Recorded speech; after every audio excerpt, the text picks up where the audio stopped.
오늘 우리에게 허락하시는 하나님의 말씀입니다. 베드로전서 1장 13절 말씀부터 17절까지의 말씀입니다. 다 같이 읽습니다. 그러므로 너희 마음에 허리를 동이고 근신하여 예수 그리스도께서 나타나실 때에 너희에게 가져다 주실 은혜를 온전히 바랄지어다. 너희가 순종하는 자식처럼 전에 알지 못할 때에 따르던 너희 사욕을 본받지 말고 오직 너희를 부르신 거룩한 이처럼 너희도 모든 행실에 거룩한 자가 되라. 기록되었으되 내가 거룩하니 너희도 거룩할지어다 하셨느니라.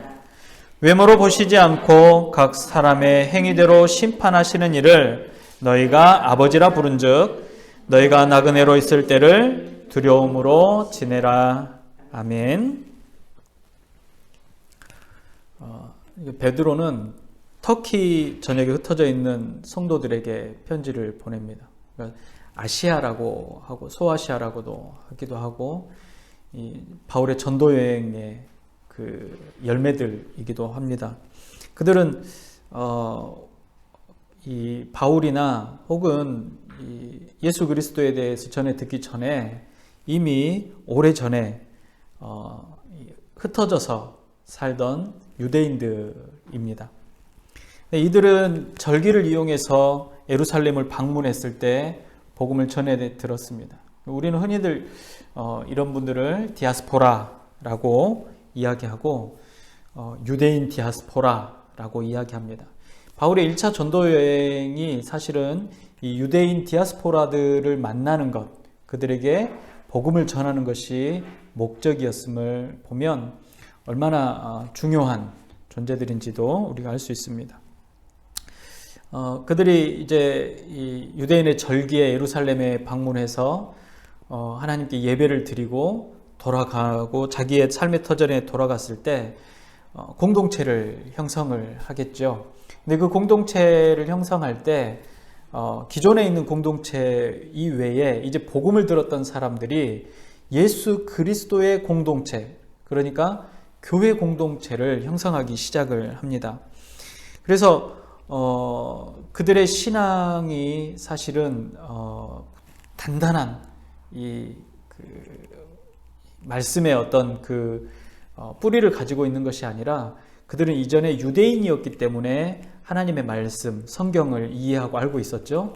그런데 지금 그들이 이 예루살렘을 방문한 이후에는 예수 그리스도에 대해서 그리고 예수 그리스도와 하나님의 나라에 대해서 다시 한번 정립이 분명히 되어야만 했었습니다. 그래서 그런 곳에 반드시 복음의 사역자들이 필요했었고, 그리고 이 디아스포라라고 하는 이 사람들, 유대인 디아스포라들은 오랜 시간 자기의 나라인 이스라엘을 떠나서 다른 나라에서 차별과 부당한 대우들을 견디고 힘겹게 살아가는 사람들입니다. 그들은 지금 거주하는 그 나라 혹은 도시의 시민권을 가지고 있기도 했지만 그렇지 못한 경우도 많았습니다. 특별히 로마의 시민권을 갖고 있다라고 하면 그들의 삶이 안정되어 있고 그들도 좀 평안할 텐데 로마의 시민권을 갖는다라는 것은 굉장히 어려운 문제였습니다. 그래서 시민권을 갖지 못한 사람들이 겪는 어려움들, 그 아픔들을 가득 안고 있는 유대인 디아스포라, 그들에게 베드로가 편지를 지금 쓰고 있는 겁니다. 디아스포라라고 하면 지금 우리가 이 생각하는 디아스포라하고는 약간 조금 다를 수 있어요. 그렇지만 지금으로 따지면 우리처럼 이민자만을 이야기하는 게 아니라 그들의 입장에서 볼 때는 전쟁의 피난민들 혹은 전쟁을 피해서 다른 나라로 이주한 사람들이죠. 난민이라고 봐도 무방할 것 같습니다.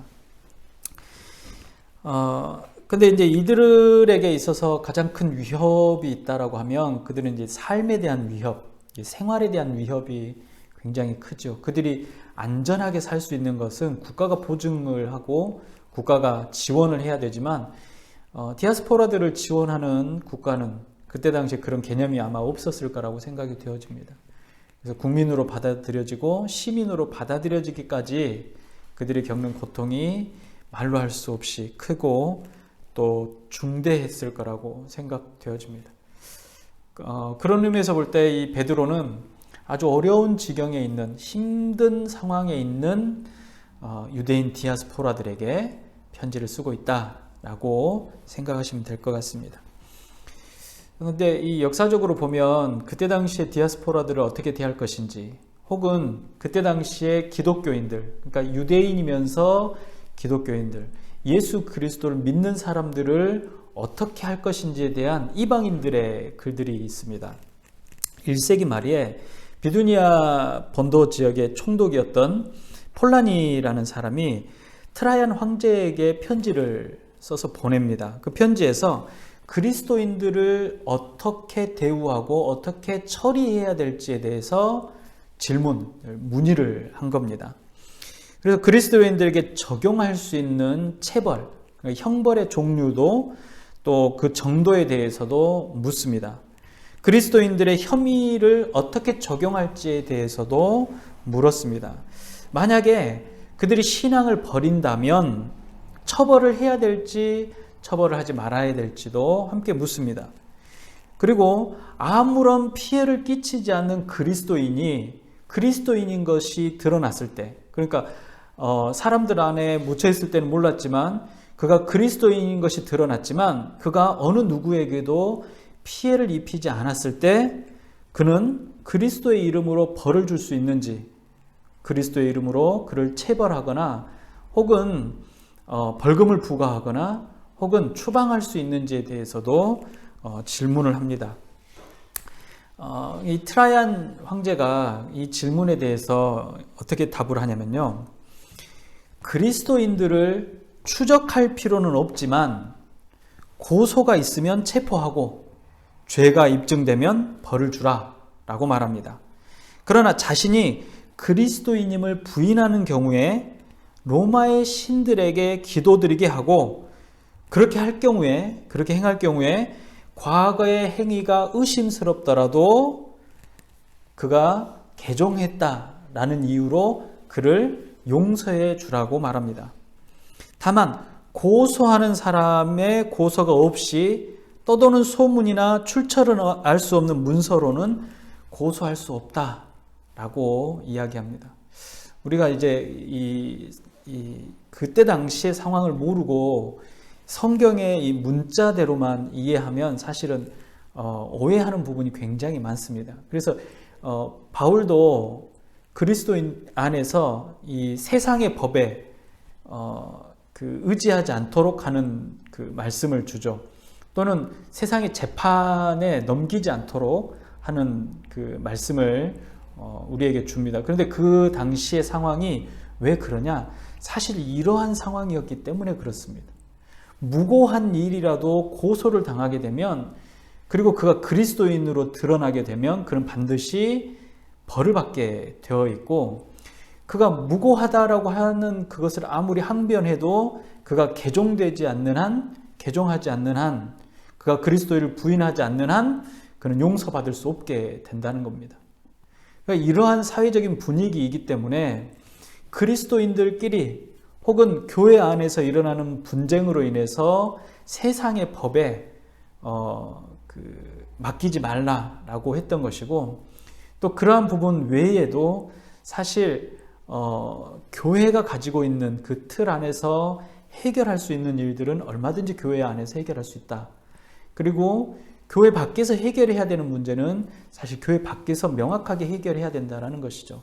오늘날 동일한 잣대로 동일한 기준으로 이야기하면 절대로 안 됩니다. 그래서 교회 안에서 일어나는 범법 행위들이 교회 안에서 해결할 수 있습니다 라고 하고 묻어버린다라면 교회가 정의롭고 공의롭다라는 것을 세상 사람들은 믿지 않을 것입니다. 하나님의 법 안에서도 공의롭고 정의로워야 하고, 이 땅에 있는 사람들의 이 공통된 이 하나님의 법에 저촉되지 않는 한도 내에서 공통된 사항 안에서 얼마든지 우리가 거룩하고 성결하며 또 공의롭고 정의로워야 한다라는 거죠. 근데 당시에 이 총독과 이 황제가 나눈 이 편지를 통해서 보면 그리스도인들이 얼마나 부당한 대우를 받았었는지, 또 그들이 그 부당한 대우 속에 어떻게 조심하면서 살아야 했었는지를 잘 알 수가 있고, 로마인이 또는 이방인들이 그리스도인들을 바라보는 태도가 어떠했는지를 알 수가 있습니다. 특별한 경우를 제외하고 적극적으로 그리스도인들을 체포하거나 형벌을 주진 않지만 고소가 있을 경우에는 반드시 처벌하곤 했다라는 겁니다. 이렇기 때문에 평소에 아무런 문제가 없다고 할지라도, 또 평소에 어떤 결격의 사유가 없다고 할지라도 이웃 간의 관계가 좋지 못했을 때는 자칫 무고한 혐의로 어려움을 당할 수 있었던 그런 시대였고 그 사람들의 상황이었다라는 거죠. 오늘날에도 마찬가지지만 사람들은 심리가 그렇습니다. 내가 잘못한 일이고 내가 해서는 안 되는 일이지만 내가 불리한 상황에는 얼마든지 거짓말할 수 있고 무고하게 상대를 위협할 수 있는 시대입니다. 그런데 그 당시만 해도 그러한 것들이 너무나도 자연스럽게 통용되었던 시대이기 때문에 그들의 삶이 얼마나 팍팍하고 어려웠었는지 가늠이 됩니다. 실제로 잘못을 하지 않았어도 끌려가서 매를 맞거나 감옥에 gat히거나 죽기까지 하는 것, 이런 상황 속에 있는 디아스포라요, 이민자요, 나그네 된 성도들에게 예수 그리스도는 어떤 존재였을까? 그들에게 있어서 주님은 어떤 분이실까? 그들에게 믿음은 어떤 것일까를 고민해 보는 것도 오늘을 살아가는 저와 여러분들에게 중요한 묵상의 주제일 것 같습니다. 그들이 그들의 삶을 이겨내고 그들의 삶을 그리스도 안에서 살아냈던 것처럼 오늘 우리도 현재의 고난에 대해서 어떻게 받아들여야 될지, 어떻게 그 고난들을 이해할지, 또 부당하고 무고하다라고 하는 것 자체가 우리에게 어떤 의미가 있고 그러한 상황 속에서 우리가 어떻게 살아가야 될지에 대한 고민들은 당시를 살아가는 이 유대인 디아스포라들에게도 필요했지만 오늘을 살아가는 저와 여러분들에게도 반드시 필요한 문제입니다. 지금 우크라이나의 그 전쟁이 발발이 돼서 수많은 사람들이 다치고 죽고 또 삶의 터전들을 잃고 있습니다. 첨예한 그 갈등이라고 표현하지만 사실은 특정 계층의 또 일부 어떤 사람들의 욕심과 또 그 욕심이 빚어낸 결과라고 볼 수가 있죠. 너무나도 무고하고 선량한 시민들이 이러한 고통을 당한다는 것 자체가 참으로 안타까운 일이고 21세기를 살아가는 지금 현재도 이런 일이 일어나고 있다는 것 정말 가슴 아픈 일이지 않을 수 없습니다.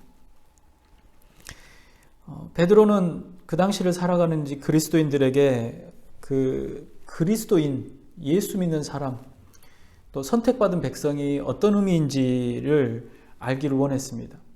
그것은 초대교회 성도들이 반드시 알아야 될 것이기도 하고 저와 여러분들처럼 이 시대를 살아내는 그리스도인들이 반드시 기억해야 합니다. 그리스도인은 어떤 사람들을 그리스도인이라고 합니까? 살아있는 소망, 예수 그리스도를 통해서 하늘을 기업으로 얻은 사람들이 바로 그리스도인입니다.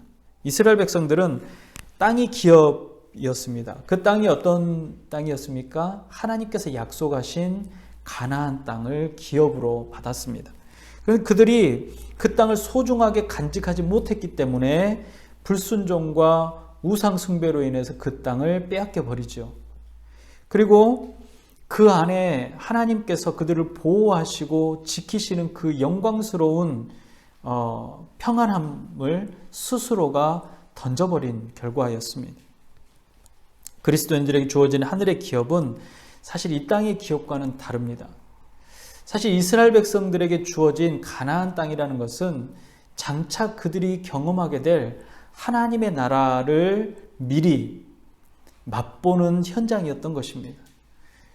그런데 이스라엘 백성들은 그 아름다운 현실을 외면하고 오히려 그 현실에 대해서 부정하기까지 합니다. 그래서 하나님은 부정한 여인, 간음한 여인이라고 말하면서 하나님과 이스라엘 백성이 결혼의 관계, 하나 되어지는 관계, 함께하는 관계에서 그것을 깨트리고 무너뜨린 존재가 이스라엘이라는 사실을 항상 각인시킵니다. 그리고 그것이 얼마나 무서운 죄인지를 계속해서 말씀을 하시죠. 그것이 파괴되어지는 것, 무너지는 것, 그것을 이스라엘 백성들은 목격했고 이스라엘 백성들은 나중에 깨닫게 되었습니다. 그럼에도 불구하고 하나님의 나라에 대해서 이야기를 할 때 여전히 그들은 하나님의 나라를 소망하지 않았다라는 겁니다. 그러나 예수 그리스도를 믿고 따르는 이들은 하나님의 나라, 장차 본인들이 받게 될 약속으로 주어지는 하나님의 나라를 소망하게 된 것입니다. 그래서 그 기업으로 받은, 그것을 기업으로 받아 누리게 되는 사람이 바로 이스라엘 백성 또는 지금 베드로가 지금 편지를 쓰고 있는 초대교회 성도들입니다. 시민권이 없는 사람들에게 이 시민권에 대한 이야기를 하면서 그 하나님의 나라의 시민권이 얼마나 중요한지를 설명하고 있다라는 겁니다. 본문의 그 내용 중에 이 하나님의 기업, 하늘의 기업은 썩지 않는다라고 말하죠. 썩지 않는다라는 표현은 군대에 의해서 파괴되지 않는다라는 의미를 담고 있습니다. 그래서 하늘의 기업은 파괴하는 군대의 힘이 미치지 못하는 곳에 있다라고 이해하는 것입니다. 하나님의 기업은 더럽혀지거나 쇠해지거나 또는 망가지지 않는 것, 손상되지 않는 영원한 기업을 말합니다. 그 기업을 소유한 사람들이 바로 그리스도인이다. 어떤 공격이나 어떤 무력에도 빼앗기지 않는, 빼앗을 수 없는 하나님께서 친히 지키시고 보호하시는 기업이다 라는 것입니다. 세상에서 차별과 부당한 대우를 받고 그리스도인이라고 박해를 당하는 것, 그 어려움 가운데 있지만 세상에 썩어질 기업을 가진 것이 아니라 없어지지도 않고 쇠약해지지도 않고 멸망하지도 않고 침탈당하지도 않고 또 무너지지 않는 하늘의 기업, 하나님의 기업을 소유한 사람들이 바로 그리스도인이다 라고 말하는 겁니다. 베드로전서 1장 4절이 바로 그 말입니다. 썩지 않고 더럽지 않고 쇠하지 아니하는 유업을 잊게 하시나니 곧 너희를 위하여 하늘에 간직하신 것이라. 하늘에 간직하는 것이라 라고 해서 사람들은 그렇습니다. 장차 우리가 죽어서 갈 그곳이라고만 생각하지만 사실은 하나님의 나라라는 것은 현존하는, 지금 현재성이 있는 현재에 우리에게 주어진 것이고, 그리고 미래에 동시에 주어질 소망의 그곳이라는 겁니다. 지금 겪는 고통은 우리가 영원토록 당할 것처럼 느껴지지만 영원하지 않을 것이고, 잠시 잠깐의 고난은 결국 영원한 생명을 보장받는 결과를 안게 된다는 것입니다. 세상에서는 차별과 부당한 대우를 받고 그리스도인이라는 이유 하나만으로, 예수를 믿는다는 그 사실 하나만으로 무고하게 옥에 갇히거나 죽임을 당하지만, 그러나 그러한 고난과 슬픔은 금을 연단하는 정금을 만드는 것처럼 믿음의 연단을 통해서 순수한 믿음을 갖게 하고, 그 순수한 믿음이 예수 그리스도 안에 기쁨이 되어진다라는 사실을 말합니다. 우리는 이 순수한 믿음으로 영원히 구원을 얻게 됩니다. 베드로전서의 내용이 사실은 1장의 내용이 바로 그것입니다. 1장 7절에 보면 너희 믿음의 확실함은 불로 연단하여도 없어질 것보다 더 귀하여 예수 그리스도께서 나타나실 때에 칭찬과 영광과 존귀를 얻게 할 것이라 라고 말하죠. 또 9절에 보십시오. 믿음의 결국 곧 영혼의 구원을 받음이라 라고 말합니다. 그러니까 베드로는 그리스도인들을 향해서 영광스러운 산 소망과 흔들리지 않는 믿음으로 영혼의 구원을 받은 사람이 누구냐? 그 사람 바로 그리스도인이다. 예수 믿는 사람이다. 교인이다. 하나님의 백성이다. 라고 말합니다. 베드로는 하나님께서 허락하신 소중한 구원의 소망을 가진 그리스도인들에게 두 가지를 부탁을 합니다. 오늘 본문에 두 가지를 부탁하는데, 먼저 마음의 허리를 동이고 근신하라 라고 말합니다.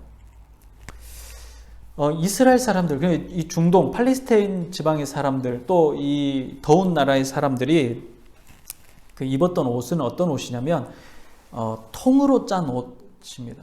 우리가 저희 어렸을 때 봤던 드라마죠. 어린이 드라마 말괄량이 삐삐가 있는데, 우리 아이들은 그 말괄량이 삐삐에 대해서는 알지만 그걸 다 보진 않았을 거는데, 삐삐가 이 배를 타고 어디를 가다가 그 옷을 다 도난을 당합니다. 그리고 옷을 다 도난을 당하니까 친구들이 당황하거든요. 근데 삐삐가 뭐라고 말하냐면, 괜찮아? 그러면서 푸대자루 있잖아요. 그거 푸대자루 이렇게 통으로 돼 있죠. 그 통으로 되어 있는 밑부분에 구멍을 뚫어가지고 그 구멍에 머리를 끼우니까 옷이 되는 거예요. 그러니까 그 푸대 입구는 이제 밑이 되고 바닥이 윗부분이 되는 거죠. 목을 뚫고 팔을 뚫어서 이렇게 괜찮아, 옷이 있어 라고 했던 장면이 기억이 나는데, 이 팔레스타인 사람들의 의복이 사실 그런 형식입니다. 그래서 위로 이렇게 뒤집어 쓰면 위에 그 가운데쯤 구멍이 있고 통으로 이렇게 입을 수 있어서 허리띠를 이렇게 하면 옷이 되는 게 대부분 그들의 옷인데, 이 사람들이 매일 하루의 일과를 마치고 격하게 움직이는 그 움직임이 멈춰지는 그때에 뭘 하냐면 허리에 묶었던 끈을 풀어냅니다. 그러니까 휴식하는 거죠. 그것은 한가로운 모습을 표현하는 것이기도 하고 쉬는 것을 의미하기도 합니다.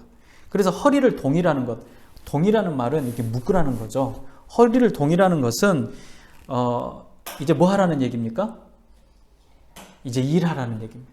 이제 일하고 이제 움직이고 이제 무엇인가 주인의 명령에 혹은 하고자 하는 일에, 해야 하는 일에 시작을 의미하는 겁니다. 그래서 하루 일과를 시작하는 사람은 허리를 동이는 것이고, 하루의 일과를 마치는 사람은 허리에 이게 메었던 것을 푸는 것이죠. 근데 마음의 허리를 동이라고 베드로가 말합니다. 그래서 베드로는 그리스도인들이 자신들을 대적하는 세상을 향해서 나아갈 때 두려움에 사로잡히거나 마음이 흔들리거나 믿음이 흔들리지 않도록 마음의 허리를 동이라고 이야기를 합니다. 허리를 동이는 건 뭐라고, 언제 동인다고 했죠? 시작할 때, 뭔가가 시작이 되어질 때 동이라는 겁니다. 우리가 그리스도 예수 안에서 무슨 일을 하려고 할 때 마음의 허리를 동이는 것, 그것은 하나님 앞에 흔들리지 않는 믿음으로 무엇인가를 해야 하는 그 마음의 자세, 기본 자세가 되어진다는 겁니다. 강하고 담대하게 즉시로 행동할 마음의 준비를 지시하고 있습니다. 이런 두려움이 없고 흔들림이 없고 강하고 담대한 마음이어야만 박해를 하는 사람들을 끌어안고 예수 그리스도의 사랑으로 포옹할 수 있고, 자신들을 죽이려고 하는 병사들을 향해서 축복하며 기도해 줄 수 있다는 겁니다. 물러서지 않을 수 있는 용기, 그 용기 앞에 그리스도 예수가 드러나는 겁니다. 그래서 베드로는 마음의 허리를 동여맨 그리스도인들을 향해서 또 뭐라고 말합니까? 근신하라 라고 말합니다. 근신하라는 것은 자기 자신을 스스로 다스리는 것을 의미합니다. 마음의 허리를 동여매고 근신하는 사람은 어떤 사람입니까? 흔들리지 않는 사람이죠. 그래서 내 스스로를 다스릴 수 있도록 내 마음을 강하게 하고 담대하게 하고 내 스스로가 그 일들을 하기 위해서 준비되어지는 이런 사람들은 결코 흔들리지 않게 그 삶을 살아낼 수 있다라고 말합니다. 이제 마음의 허리를 동여매고 근신하는 그리스도인들에게 베드로는 말합니다. 거룩하라. 너희가 순종하는 자식처럼 전에 알지 못할 때에 따르던 너희 사욕을 본받지 말고 오직 너희를 부르신 거룩한 이처럼 너희도 모든 행실에 거룩한 자가 되라 라고 말합니다. 베드로의 말에 의하면 예수 그리스도 안에서 산 소망과 믿음으로 영혼의 구원을 받은 사람들, 마음의 허리를 동여매고 근신하는 그리스도인들의 특징이 뭐냐? 특징이 뭐라고 했습니까? 거룩한 자라는 겁니다. 마음의 허리를 동여매고 근신하는 자는 거룩한 삶을 살아가는 자가 된다는 겁니다. 거룩하다라는 말은 거룩하게 구별되었다라는 뜻을 갖습니다. 거룩함이라는 것은 하나님의 속성입니다. 피조물인 인간은 죄로 인해서 거룩할 수 없습니다. 결단코 어떤 순간도 완벽하게 거룩한 사람은 존재하지 않습니다. 그런데 하나님께서는 계속해서 이스라엘 백성들을 부르시고 인도하시고 가나안 땅에 두시는 그 모든 과정 안에 거룩하라 거룩하라 거룩하라라고 말씀하시죠. 거룩할 수 없는 백성들에게 거룩하라라고 말씀하시면서 하나님께서 그들에게 요구하셨던 것들이 있었습니다. 그것들을 행함으로 인해서 이스라엘 백성들이 거룩하게 되어진다는 것이죠. 그 거룩함을 이루기 위해서 이렇게 해라. 그 거룩함을 이루기 위해서 이렇게 해라. 라고 말하는 겁니다. 이것이 바로 율법이죠. 하나님의 말씀을 읽고 묵상하고 지키고 행하는 것, 그것을 통해서 우리가 거룩한 백성이 되어진다라는 겁니다. 거룩하지 않은 백성들은 하나님 앞에 설 수 없기 때문에 그렇습니다. 거룩하지 않은 백성들은 하나님을 만날 수 없습니다. 그래서 그 거룩함은 굉장히 중요합니다. 하나님 앞에 섰는데 거룩하지 않은 존재, 거룩하지 않은 백성은 어떻게 됩니까? 소멸되어집니다. 왜냐하면 하나님은 거룩한 분이기 때문에. 흠이 없고 결이 없는 분이기 때문에. 그래서 죄인인 거룩하지 않은 존재가 하나님과 함께하면 하나님의 거룩함이 훼손되어지기 때문에 거룩하지 않는 존재는 다 소멸되어져 버리는 겁니다. 그래서 하나님께서는 하나님의 백성들을 거룩한 존재, 거룩하게 하셨다라는 겁니다. 그래야 하나님과 함께 할 수 있고 하나님께서 창세 전부터 계속해서 원하셨던 하나님이 그 백성과 함께 하시고 함께 살고 함께 하나님의 나라를 이루고자 하셨던 그 과정에 중요한 기준이 될 수 있기 때문에 그렇습니다. 그래서 하나님의 속성인 거룩한 자가 되는 것, 그러니까 우리가 본질적으로 거룩한 존재가 아니기 때문에 그러면 어떻게 해야 되느냐? 우리는 하나님의 소유가 되었다라는 것을 믿고 깨달아서 하나님의 말씀 위에 우리의 삶을 놓아야 된다는 겁니다. 하나님 가라고 하는 길까지 가고 하나님 멈추라고 하는 곳에서 멈추서는 것, 하나님께서 행하라고 하는 것을 행하고 행하지 말라고 하는 것을 행하지 않는 것, 하나님의 뜻을 이루어드리는 삶을 살아가는 것, 그것이 거룩한 삶이고 이 거룩하다는 말에 구별되어졌다라는 뜻이 바로 그것입니다. 세상 사람들은 거룩할 수 없습니다. 그러나 그리스도 예수 안에 있는 사람들은 거룩한 사람들, 세상과 구별되어진 사람들입니다. 그래서 우리는 세상을 살아가지만 구별되어지게 세상을 살아가는 것입니다. 모든 사람들이 갈급해하고 구하고 원하는 것을 우리도 따라가는 것 같지만 우리의 진짜 목적은 하나님의 나라를 소망하고 예수 그리스도 안에 거룩하게 살아가는 겁니다. 그래서 그 삶을 살아내는 과정의 목표와 목적이 세상 사람들과 다르다라는 거죠. 그래서 우리를 거룩한 자, 구별되어진 자라고 이야기합니다. 그래서 하나님 앞에 드려지는 이 제물들 혹은 이 성물들 혹은 거룩한 것들이라고 거룩이라고 표현되는 것들은 바로 늘상 우리 일상에서 쓰는 것을 거룩하다고 하지 않고 특별하게 구별되어진 것을 거룩하다라고 하는 것입니다. 그래서 우리가 이 땅에 어떤 목적을 두고 어떤 삶의 계획을 세우고 삶을 경영해 나갈 때도 바로 거룩하다라는 것은 세상이 말하는 그 가치와 목적을 따라가는 것이 아니라 하나님께서 말씀하시는 가치와 목적을 따라가는 자가 바로 거룩하다라고 선포하고 거룩하다라고 인치심을 받는 것입니다. 그리스도인이 된다는 의미는 바로 부르시는 분에 의해서 결정이 되어집니다. 내가 원해서 내가 뜻하기 때문에 내가 이것을 해냈기 때문이 아니라 부르신 분의 뜻에 의해서 결정이 되어진 것입니다. 그래서 거룩하신 하나님께서 선택하시고 자신의 소유를 삼으셨기 때문에 그리스도인이 거룩할 수 있는 것입니다. 그리고 그리스도인이 적극적으로 거룩한 삶을 살도록 부르심을 받았다라는 이야기이기도 합니다. 그래서 베드로전서 1장 16절은 이렇게 말합니다. 우리 한번 다 같이 한 목소리로 읽어볼까요? 내가 거룩하니 너희도 거룩할지어다. 한 번 더 읽어봅시다. 내가 거룩하니 너희도 거룩할지어다. 그리스도인이 거룩해야 될 동기, 이유, 목적이 있다면 부르신 하나님께서 거룩하시기 때문이고, 그 하나님께서 우리를 부르신 목적이 무엇이냐? 우리와 함께하고 싶으시기 때문입니다. 성경을 읽는 우리 방법에 대해서 여러 가지를 이야기를 하는데, 성경을 우리가 읽을 때 성경의 큰 주제가 뭐냐, 성경이 어떤 의미로 쓰여졌냐를 이제 사람들이 이야기를 하거든요.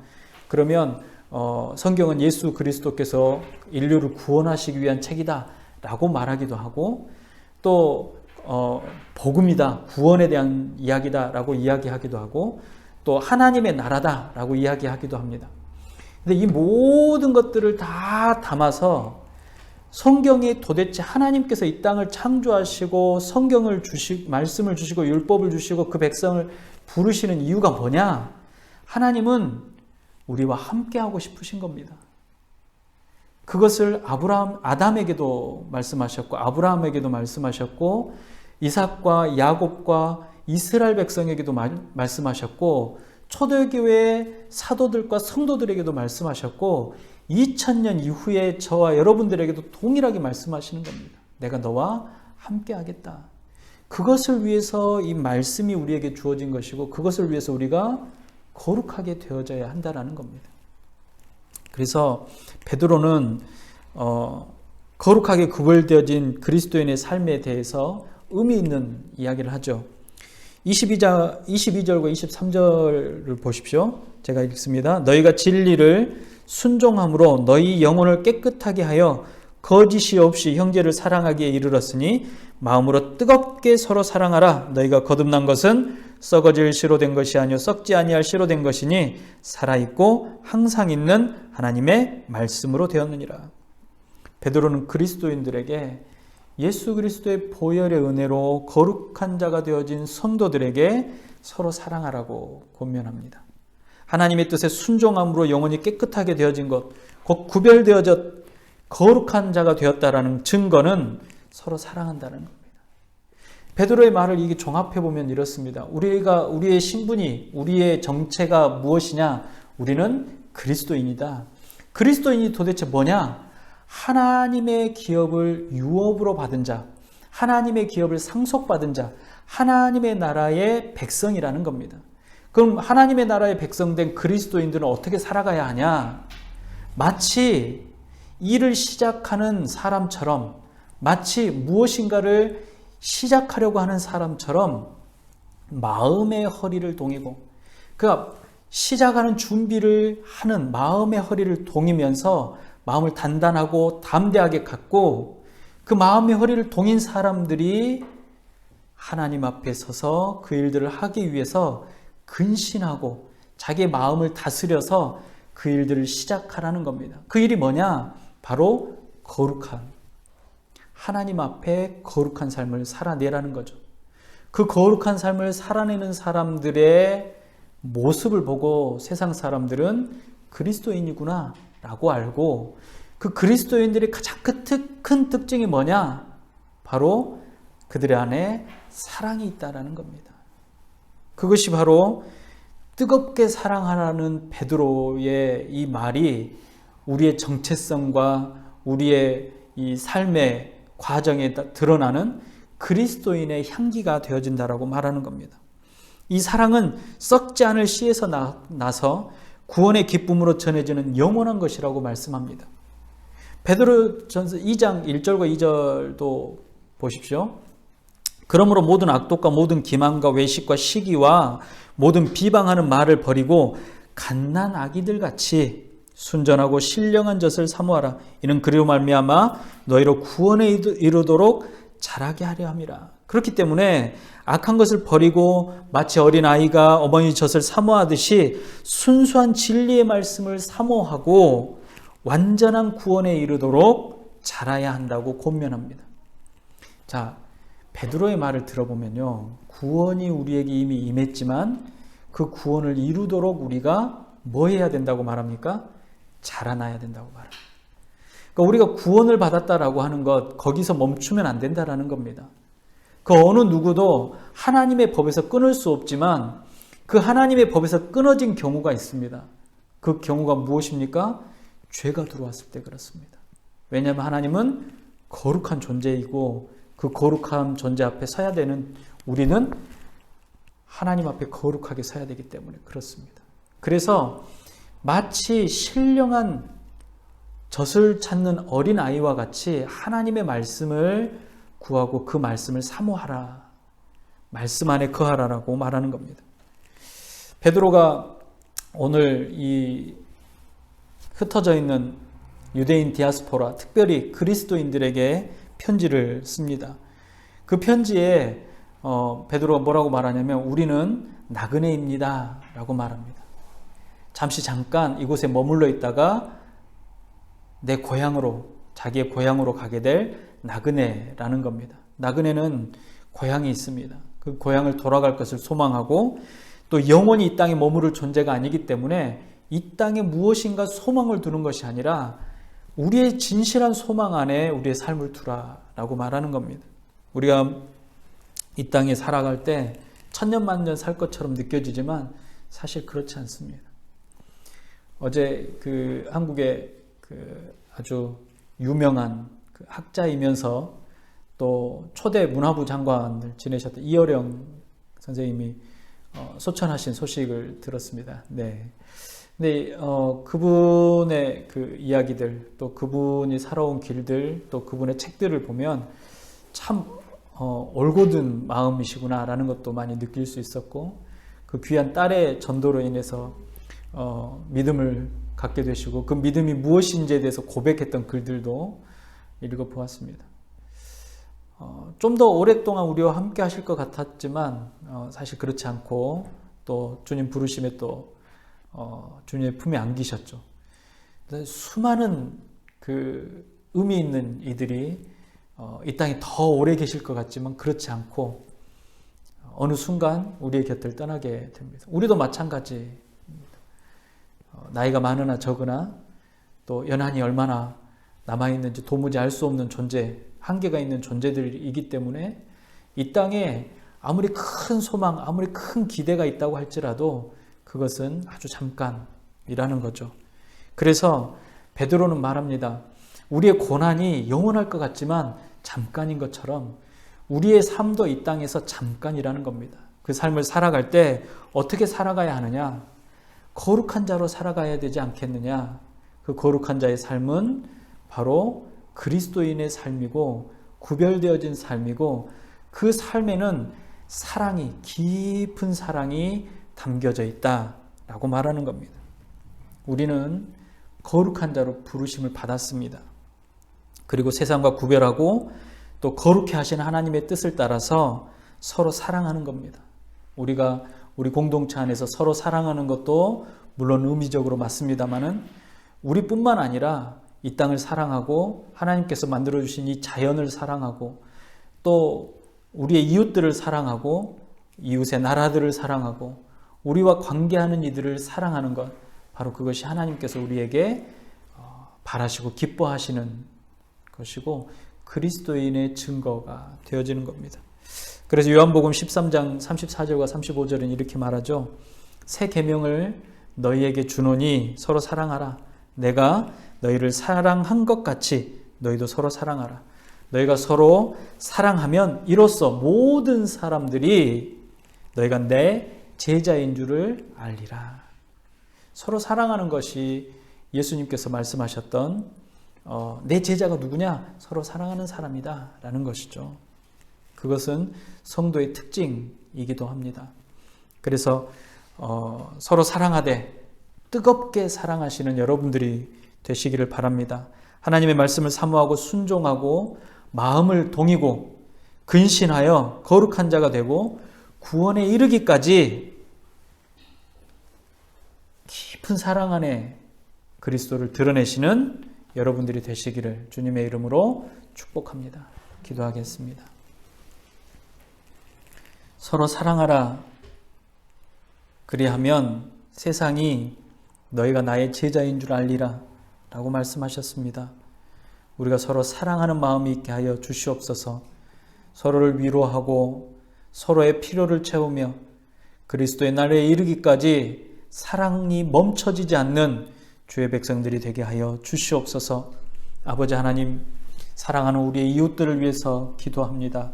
특별히 전쟁의 고통 중에 있는 우리의 이웃들을 위해서 기도합니다. 아버지 하나님, 전쟁이 속히 멈춰지게 하여 주시옵소서. 그 마음을 돌이키게 하여 주시옵시고 서로를 향해서 악한 마음이 멈춰질 수 있도록 허락하여 주시옵소서. 고향을 지키고 나라를 지키고 가족을 지키려고 하는 이들의 마음을 위로하여 주시옵시고 또 힘겹고 아파 있는 그 현장 안에 아버지 하나님의 위로가 있게 하여 주시옵소서. 공원마다 모여서 하나님을 향해서 기도하며 애통해하는 이들의 기도를 기억하여 주시옵시고 지하철 안에 모여서 하나님께 기도하며 멈춰주시라고 간절히 구하는 그들의 기도를 기억하여 주시옵소서. 주님은 하실 수 있사오니 아버지 하나님, 이 고통이 이제 멈춰지는 역사가 있도록 허락하여 주시옵소서. 우리의 이웃들의 아픔이 더 길어지지 않도록 아버지 하나님 함께하여 주시옵시고 아버지 하나님, 인근에 있는 많은 나라들이 어려움에 처한 이들을 정말로 사랑으로 받아들이고 위로할 수 있는 마음 또한 허락하여 주시옵소서. 이 땅에 평화가 필요합니다. 그러나 마지막 때가 되어지면 형제가 형제를 향해서 또 나라가 나라를 향해서 질투하고 시기하며 또 서로를 공격하는 일들이 있어진다고 하셨습니다. 그러나 아버지 하나님, 그러한 고난 중에도 서로 사랑하며 하나님의 뜻을 이루어 나아갈 수 있는 주의 백성들이 세상에 드러나게 하여 주시옵소서. 아버지 하나님, 우리의 이웃들의 어려움을 아버지 하나님 지나치지 않게 하여 주시옵시고 그들을 향해 무엇인가를 할 수 있는 일들이 생각나게 하시고 그들을 위해서 행동할 수 있는 마음 또한 허락하여 주시옵소서. 이제 우리의 마음과 생각과 뜻에 허리를 동이고 근신하여 거룩한 삶을 살아가기를 다짐하는 주의 백성들을 주님 기억하셔서 아버지 하나님, 나아가는 그 걸음걸음마다 하나님 복되게 하여 주시옵시고 은혜로 가득하게 하여 주시옵소서. 또한 아버지 하나님, 주의 거룩한 백성들 이 시간에 아버지 하나님께 기도합니다. 우리의 삶의 필요와 또 우리의 삶의 목적과 나아가야 될 방향들과 또 어떻게 살아가야 될지 불분명한 시대입니다. 주님, 분명한 목적이 우리 안에 있게 하여 주시옵시고 우리 안에 하나님께서 인도하시는 그 걸음을 분별해낼 수 있는 지혜 또한 허락하여 주시옵시고 또한 아버지 하나님, 보여주시는 대로 들려주시는 대로 만져지는 대로 하나님 거룩함으로 하나님 앞에 이 땅을 살아가게 하여 주시옵소서. 주님, 이 땅을 살아내는 이 주의 백성들의 마음과 생각을 붙잡아 주실 때에 용기 있게 하여 주시옵시고 담대하게 하여 주시옵시며 하나님의 뜻이 이루어지는 것들을 목격할 수 있는 귀한 은혜가 있도록 허락하여 주시옵소서. 오늘도 우리와 동행하시며 함께 하시고 또 영원한 하나님의 나라를 우리에게 약속하신 우리 구주 예수님의 이름으로 감사하며 기도합니다. 아멘. 기도하겠습니다. 지금은 사랑의 본체가 되시는 우리 구주 예수 그리스도의 은혜와 하나님 아버지의 무한하신 사랑하심과 성령님의 감화, 감동, 위로, 교통 충만케 하시는 은혜가 마음의 허리를 동이며 근신하여 거룩한 삶을 살아내고 그리스도 예수 안에 깊은 사랑의 증거가 되기를 다짐하고 소망하며 또 이 땅에 살아내기를 기뻐하는 주의 모든 백성들의 머리 위에와 각 가정과 지역과 교회 위에, 특별히 전쟁의 공포 속에 힘겨워하는 우리의 사랑하는 이웃들의 머리 위에 이제로부터 영원토록 함께 있을지어다. 아멘.